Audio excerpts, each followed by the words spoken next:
അതെ, ചരിത്രം പിറന്നിരിക്കുന്നു. ഇന്ത്യൻ പെൺപുലികൾ ലോക ചാമ്പ്യന്മാരായിരിക്കുകയാണ്. വനിതാ ഏകദിന ലോകകപ്പിൽ ദക്ഷിണാഫ്രിക്കയെ തകർത്ത് വിട്ടുകൊണ്ട് ഇന്ത്യ കപ്പ് ഉയർത്തിയിരിക്കുകയാണ്. ആര് കപ്പ് ഉയർത്തിയാലും അത് ചരിത്രമാകുമായിരുന്ന മത്സരത്തിൽ ഇന്ത്യക്കായിരുന്നു അതിനുള്ള നിയോഗം. മത്സരത്തിൽ ആദ്യം ബാറ്റ് ചെയ്ത ഇന്ത്യ 50 ഓവറിൽ 7 വിക്കറ്റ് നഷ്ടത്തിൽ 298 റൺസ് എടുത്തപ്പോൾ ദക്ഷിണാഫ്രിക്കയുടെ പോരാട്ടം 246 റൺസിൽ ഒതുങ്ങി. 52 റൺസിന്റെ വമ്പൻ വിജയം. ഇന്ത്യക്ക് വേണ്ടി സ്മൃതി മന്ദാനയും ഷഫാലി വർമ്മയും ചേർന്നാണ് ബാറ്റിംഗ് തുടങ്ങിയത്.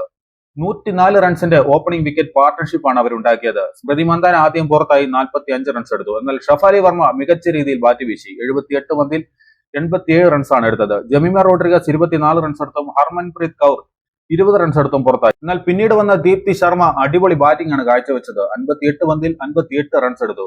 അമർജോത് കൗർ 12 റൺസ്, റിച്ച ഘോഷ് 34, രാധ യാദവ് 3 എന്നിങ്ങനെയായിരുന്നു മറ്റുള്ള ഇന്ത്യൻ ബാറ്റർമാരുടെ സ്കോറുകൾ. ദക്ഷിണാഫ്രിക്കയ്ക്ക് വേണ്ടി ഖാക്ക 58 റൺസ് വഴങ്ങി 3 വിക്കറ്റ് വീഴ്ത്തി മികച്ച പ്രകടനം കാഴ്ചവെച്ചു.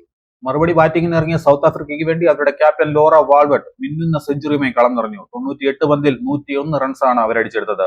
ഫ്രിറ്റ്സ് 20, ബോഷ് 0, സുനലൂസ് 25, മരിസാനെ കാപ്പ് 4, സിനോലോ ജാഫ്ത 16, ഡക്സൺ 35, ട്രയോൺ 9, ഡീക്ലർക്ക് 18, ഖാക്ക 1, മുലാബ 0 എന്നിങ്ങനെയായിരുന്നു മറ്റുള്ളവരുടെ സ്കോറുകൾ.